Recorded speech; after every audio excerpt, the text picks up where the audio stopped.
Good night, everyone. Close your eyes. Let everything else go and just focus on my voice.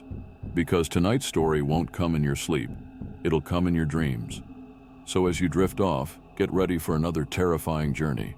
They say the bell of Eldridge Hollow hasn't rung in over 50 years. Not since the night a dozen people died, one after another, in their homes, with no explanation. The stone tower where the bell hangs still stands, covered in ivy, its iron door rusted shut.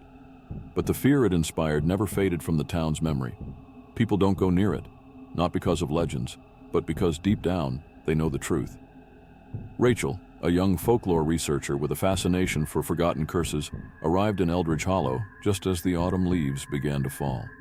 She came to document the history of the bell, curious about the accounts of people mysteriously dying each time it rang. But the townsfolk weren't eager to talk. They warned her to leave it alone. "It doesn't just ring," one old woman told her. "It calls." Undeterred, Rachel dug through the old archives in the town library. She found brittle letters, torn pages of diaries, and fading newspaper clippings. Every few decades, the bell would ring, always during a storm, always at night, and always followed by death.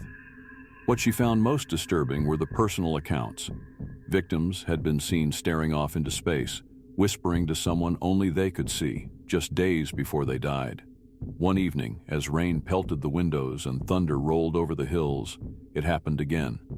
The bell rang. In the morning, the baker's apprentice was found in the alley behind the shop, eyes wide open, face pale, no cause of death. The following night, another toll, and the librarian passed in her sleep. No warning, no pain, just gone. The town spiraled into panic.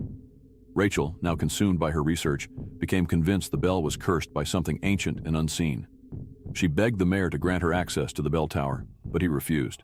"That bell doesn't toll on its own," he said grimly. "Something rings it." The fourth night, the town braced for another loss. Candles were lit, prayers whispered, and still, another soul vanished, a boy barely 12. Rachel couldn't take it anymore. She took her lantern, a crowbar, and walked through the storm to the tower. The door resisted, but eventually gave way. Inside, it smelled of moss and rot. Water dripped from the ceiling as she climbed the winding staircase. The bell loomed above her, huge, cracked, and strangely warm to the touch. She reached out, then froze. Someone was standing beside it. A figure in dark robes, eyes sunken, face as pale as bone. He didn't speak, but Rachel heard something anyway. A voice, not in her ears, but in her mind. It offered knowledge, power. All she had to do was let it ring again, but she knew the cost. She turned and fled, racing down the steps. With trembling hands, she poured lantern oil at the base of the tower and struck a match. Flames roared to life, climbing the stone like hungry vines. The tower burned for hours. When morning came, the storm had passed. For the first time in days, the town was quiet, peaceful. No one had died, but Rachel was never seen again. The only thing left in the ashes was a charred notebook.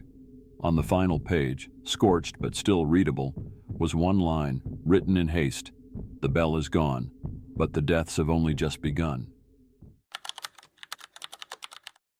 The small town of Black Hollow had always been known for its strange history, but there was one thing that everyone feared: the midnight chime. Every night, without fail, the ancient clock tower in the center of town would toll exactly at midnight. The sound would echo through the streets, lingering in the air for a few seconds before fading into the silence of the night. But there was more to this chime than anyone realized. It wasn't just a bell, it was a warning.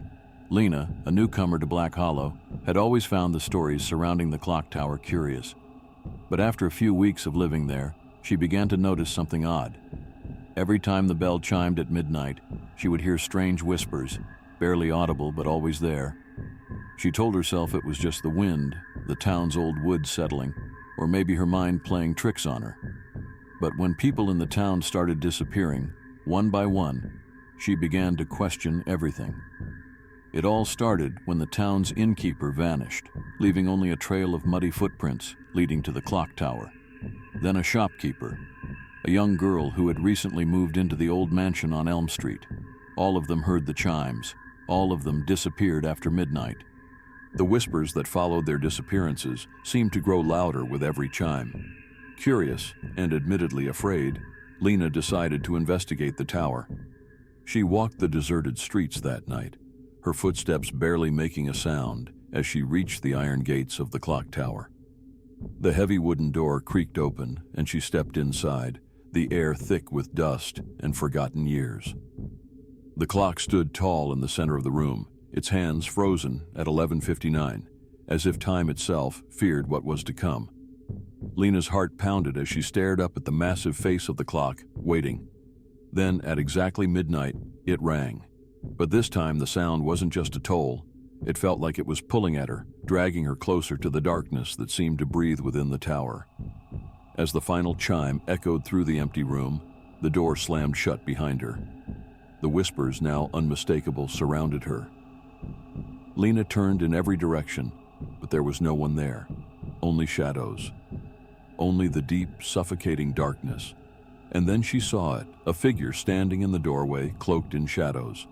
Its eyes glowed red, and its face was hidden beneath a hood. It stepped forward, and with every step, the temperature in the room dropped.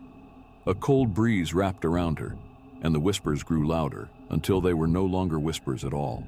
"You shouldn't have come," the figure spoke, its voice like the sound of rustling leaves in a storm.